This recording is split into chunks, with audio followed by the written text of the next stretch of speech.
आज मैं कक्षा 8वीं का हिंदी का दूसरा पाठ जो बकरी दो गांव खा गई, ये दूसरे पाठ का नाम है, जो कहानी है। यह कहानी प्रसिद्ध बाल साहित्यकार हरि कृष्ण देवसरे जी के द्वारा लिखित है। इसमें लेखक ने एक भोले भाले किसान और बुद्धिमान एवं उदार हृदय बादशाह के माध्यम से बताया है कि जिस देश का शासक दयालु, उदार और निर्लोभी हो, वहाँ प्रकृति भी अन्न और उन्नति का रस बरसाती है। और ठीक इसके विपरीत यदि वहाँ का शासक क्रूर हो, निरंकुश और लोभी शासक हो, तो वहाँ की प्रजा जो है हर तरह के अभाव में रहती है। इसी को आधार बनाकर ये पाठ कहानी, जिसका नाम है बकरी दो गांव खा गई, साहित्यकार के द्वारा रचित है, लिखित है। आइए इसको पढ़ा जाए। इसको हम बता रहे हैं इस कहानी को कि बकरी दो गांव खा गई। एक आदमी जो आगरा की सड़क पर चिल्ला रहा था, रो रहा था, रोता चिल्लाता घूम रहा था। लोग आश्चर्य में थे कि आखिर बकरी भला गांव कैसे खा सकती है। तो ये समाचार जो है बादशाह अकबर के दरबार में पहुंचा। बादशाह ने उस दरबार में बुलाया उस आदमी को। देखते ही दरबार में पहचान लिया बादशाह, और बादशाह को याद आ गया कि कुछ समय पहले आगरा के पास किसी गांव में गए थे तो राजा बहुत थक गए थे। तो यही आदमी गन्ने के खेत में मिला था। उन्होंने उससे कहा था कि भाई थोड़ा गन्ने का रस पिला सकते हो? तो आदमी बोला कि हाँ, आप बैठिए, मैं अभी लाया। अकबर एक पेड़ के छाया में बैठ गए। वह किसान खेत में गया और एक गन्ना तोड़ा और एक बड़े लोटे में रस निकालकर ले आया। अकबर ने गन्ने का रस पिया तो बहुत प्रसन्न हुए। अरे वाह, ऐसा रस तो हमने पहले कभी नहीं पिया जी, और यह केवल एक ही गन्ने का रस है। क्या एक गन्ने में इतना रस? अकबर को आश्चर्य हुआ। मैं बिल्कुल सच कह रहा हूँ श्रीमान। वो आदमी बोला कि मैं बिल्कुल सच कह रहा हूँ कि एक ही गन्ने का रस एक लोटा भर गया। उसके बाद आश्चर्य की बात है, ये हमारे बादशाह की नीयत का कमाल है श्रीमान। अगर उनकी नीयत ठीक न हो तो गन्नों में रस ही न निकले। अच्छा, बादशाह ने कहा, अकबर ने कहा, कितना लगान देते हो? जी, लगान तो केवल 25 पैसे ही देना पड़ता है। यानी उस खेत में, जिस खेत में गन्ना बोता था वो किसान, तो केवल 25 पैसा लगान देता था। तो राजा कहे कि केवल 25 पैसे? बादशाह ने आश्चर्य से पूछा।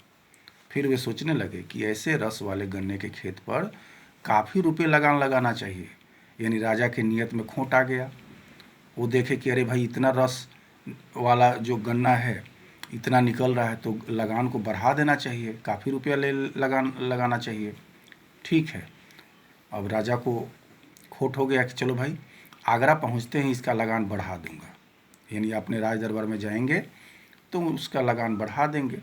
कुछ देर इधर उधर की बातें करने के बाद अकबर ने कहा, अच्छा भाई, चलने से पहले ज़रा एक लोटा और पिला दो। यानी राजा अकबर सोचे कि चलो भाई चलते चलते अब लगान तो बढ़ाना ही है, तो एक लोटा और रस पी ले। किसान लोटा लेकर चला गया, उसने एक गन्ना तोड़ा, लेकिन इस बार लोटा न भरा।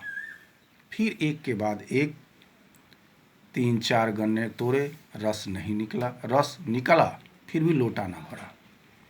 अकबर उसकी प्रतीक्षा कर रहा था, कि सोच रहा था कि इस बार तो इतने देर कर दी। तभी किसान मुंह लटकाए हुए आया और लोटा बादशाह की ओर बढ़ा दिया। लोटे में थोड़ा सा ही रस था। अकबर ने कहा कि अरे ये क्या है बात है, इतना कम रस लेकर क्यों आए? कुछ नहीं श्रीमान। किसान बोला, कुछ नहीं श्रीमान, लगता है बादशाह अकबर की नीयत बिगड़ गई है, उसी का प्रभाव है। अकबर को लगा जैसे किसी ने उन्हें आसमान से ज़मीन पर पटक दिया हो।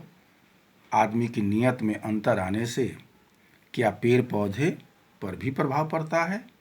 उन्हें लगा, राजा को लगा कि हमारी नीयत में तो खोट आ गया, शायद इसीलिए पेड़ पौधों में भी अंतर आ गया।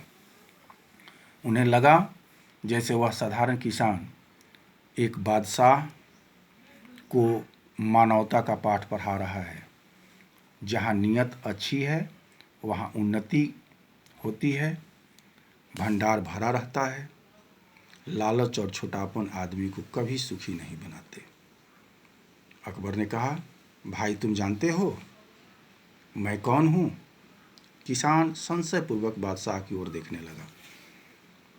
मैं बादशाह अकबर हूँ। तो किसान ने घबरा कर पूछा, मैंने कोई गलत बात तो नहीं कह दी? नहीं, राजा कहा कि नहीं, तुमने मुझे वह बात सिखाई है जो बड़े बड़े विद्वान गुरु भी अपने राजा को नहीं सिखा पाते, अपने शासक को नहीं सिखा पाते। आज से तुम्हारे खेत का लगान बिल्कुल माफ़ किया। जाओ इस बार लोटा भर कर रस ले आओ। किसान फिर से खेत में गया। इस बार फिर से एक गन्ने के रस से लोटा भर गया। वह प्रसन्न होकर दौड़ा आया। उसने लोटा आगे बढ़ा दिया, अकबर को दे दिया। अकबर ने रस पिया। फिर एक पीपल का पत्ता उठाकर बोले अकबर ने कि हम इस पर तुम्हें 2 गांव देने का आदेश लिख रहे हैं।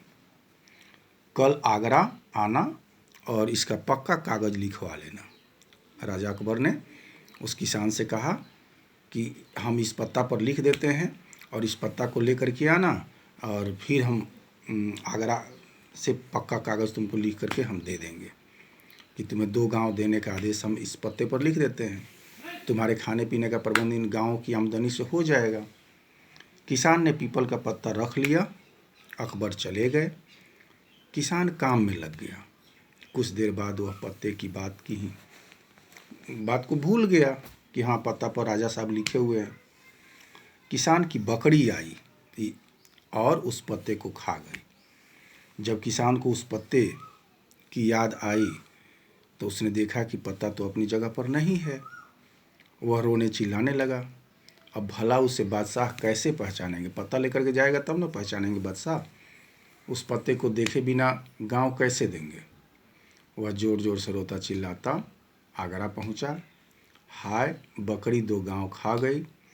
बकरी के द्वारा 2 गांव खाने का किस्सा सुनकर बादशाह अकबर के दरबार में किसान के भोलेपन पर बहुत लोग हंसे।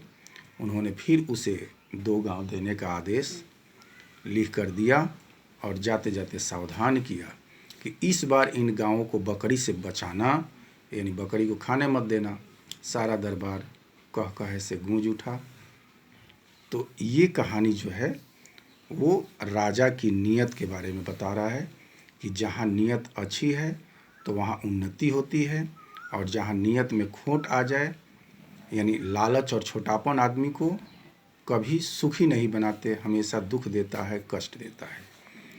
तो लेखक ने, बाल साहित्यकार हरिकृष्ण देवसरे ने इस कहानी के माध्यम से यह संदेश दिया कि देश का शासक ऐसा होना चाहिए जो देश में रहने वाले प्रत्येक नागरिक के हित का ध्यान रखते हुए हमेशा योजनाएं बनाएं, जिससे देश के हर वर्ग का उत्थान और विकास हो सके। धन्यवाद।